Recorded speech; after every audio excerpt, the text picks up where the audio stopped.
السلام عليكم خواتاتي المشاهدين. غنشارك معكم واحد الدواء غزال بالنسبه للناس اللي تتركبهم ديك الكحبه بحال الحساسيه. يعني هاد الدواء غزال بالتجريب، يعني مجرباه، اقسم بالله الا بالتجريب، يعني مجرباه ليا، كنت كنديرو للوالد ديالي. هاد الدواء ما نقولش لكم عليه غزال وطبيعي، يعني ما عندكمش مناش تخافوا، ويعني تيعطي نتيجه زوينه وغزاله الا تبعتوه.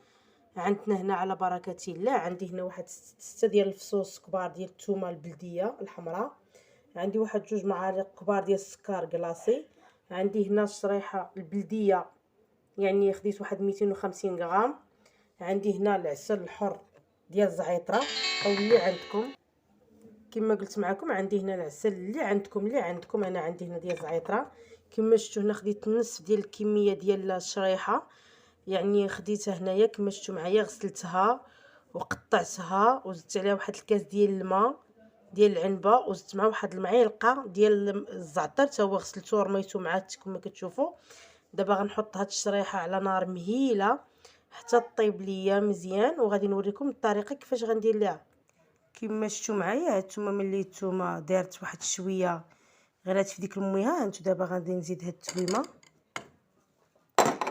وغادي نسد عليها شويه. هانتو كما شفتوا معايا هي كتغلى مزيان. دابا غادي نضيف معكم واحد نصف كاس صغير ديال الزيت البلديه كما كتشوفوا.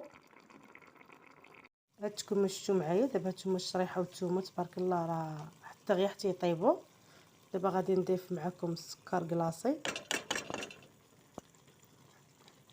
هانتو دابا غادي نضيف السكر كلاصي وغادي نخلطو مع الخليط كما كتشوفوا.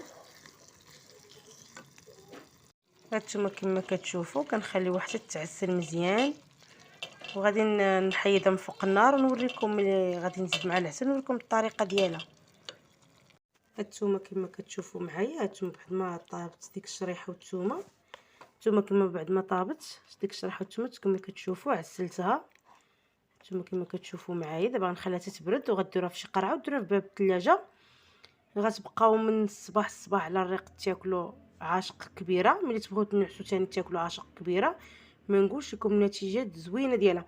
على بعدا بغيت نقول لكم واحد الحاجه، اللي ما عندوش العسل الحر يعني يمكن ما يديروش، غير انا نفضل نضيف عاشق ديال العسل الحر حتى لجوج، ما عنديش اشكال.